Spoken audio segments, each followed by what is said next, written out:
आज सारा विश्व में केवल गोटे ना सुनीता विलियम्स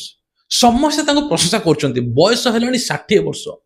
महाकाश में 286 दिन से रही 16 थर सूर्य अस्त और 16 थर सूर्य उदय देखुले सुनीता फुटबॉल फील्ड भाया थिला महाकाश भितर रहा व्यवस्था जहाँफल एवं पृथ्वी को फेरी सबुठारु बड़ कथा हूँ महाकाश से केमिति रहिले आ केते दिन रहिले महाकाश कौन करथिले सब डिटेल्स आपण माने ए वीडियो रे पाइबे। तेबे आमे जेतोले रास्ता रे जाउथांती हठात आम कार बा गाड़ी खराब होई गले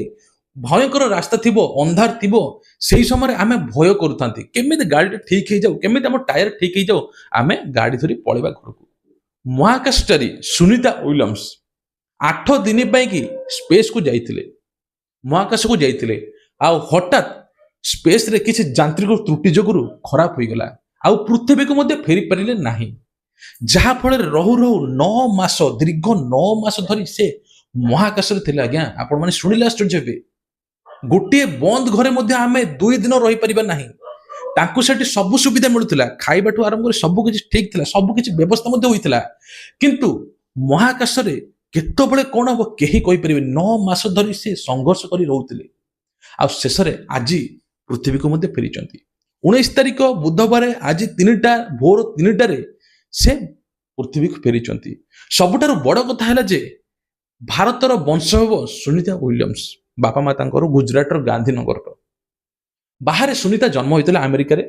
आ से रिसर्च रे मातिले एवं नासा रे मध्य काम करथुले समस्त केवल गोटे चिंता महाकाश रे केमि थिले तांको स्वास्थ्य अवस्था केमि थिबो प्रकृति रे ठीक रे थिबे कि नाही एने कि मध्य चिंता थिला। अंतर्जातीय महाकाश केंद्र पृथ्वीर लक्ष्य पथरे 28,000 किलोमीटर बेगरे घुरुथाय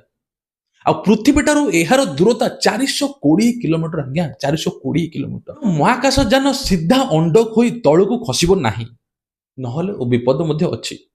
तेणु आउ गोटे कथा मध्य आज जेतबेले आसुतले एते दूररू आसुतले समस्त लाइव चित्र आपण माने देखंतु को बळा सिचुएशन थला। फास्ट गोटे पैराचूट खुलला सेकंड खुलला तापर 4-4टा पैराचूट खुलला सीधा जाय कि समुद्र तटरे पड़ले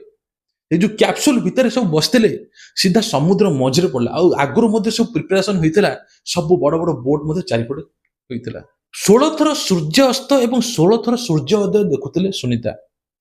फुटबॉल फील्ड भाया थिला महाकाश भितर रहा व्यवस्था 6टी बेडरूम भितर एते बड़ थिला जे आपण माने सेठी रही परिबे समस्त प्रकार खाइबा पीबा निश्वास सब किसी सुविधा थिला ऑक्सीजन बहुत भरपूर थिला रिसाइकल भी होउथला जाफल कौन प्रकार असुविधा नथिला किंतु कथा हला जे जेतबेले से जाइथिले सेही समय किछि रिसर्च पई जाइथिले ब्रूच विल्मर जो तांको साथी एवं सुनीता विलियम्स दुजन 60 घंटा 62 घंटा पर्यंत वर्क मध्य करचंती किंतु जितबेले एमिति सिचुएशन होई गला से आ किछि करि परले नाही बारंबार नासा बारंबार लाइव फुटेज लाइव वीडियो मध्य देखौता से माने सुरक्षित अछंती किंतु स्पेस एक्स जोटा सबुठार पृथ्वीर धनी व्यक्ति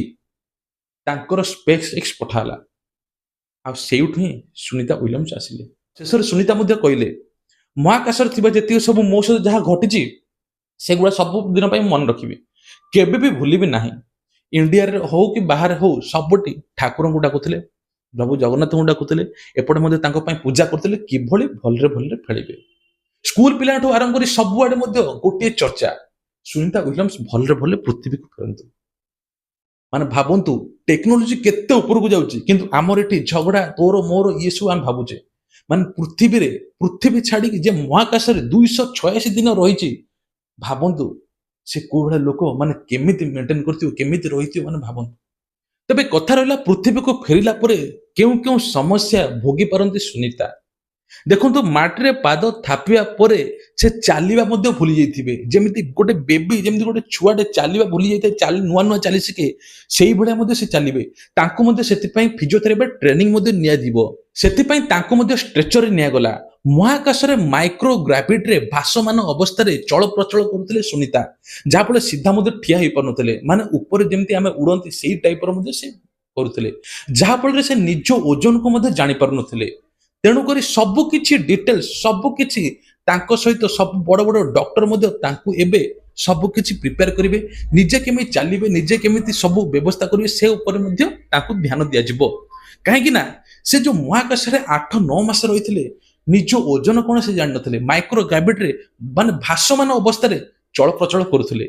ତେଣୁ ସେଥିପାଇଁ କି ସୁନିତା ୱିଲିୟମ୍ସକୁ ନିଆଯିବ। ତ ସବୁଠାରୁ ହାର୍ଟଫୁଲ ଥ୍ୟାଙ୍କ୍ସ, 60 ବର୍ଷ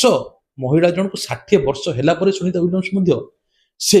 ମହାକାଶରେ 286 ଦିନ ରହିଥିଲେ। ବହୁତ ବହୁତ ବଡର କଥା ଆଜ୍ଞା, ଯାହାଫଳରେ ଗୋଟେ ସଫଳ ମହାକାଶଚାରୀ ପୃଥିବୀକୁ ପୁଣି ଫେରି ଆସିଛନ୍ତି। ତ ଇଏ ଥିଲା ତାଙ୍କ ବିଷୟରେ କିଛି ଭିଡିଓ। ଯଦି ଭଲ ଲାଗିଲା ନିଶ୍ଚିତ ଲାଇକ୍ କରିବେ ଆଉ ସେୟାର ମଧ୍ୟ କରିଦେବେ, ପ୍ରତିଟି ଲୋକ ଏ ବିଷୟରେ ଜାଣିବେ। ଜୟ ଜଗନ୍ନାଥ।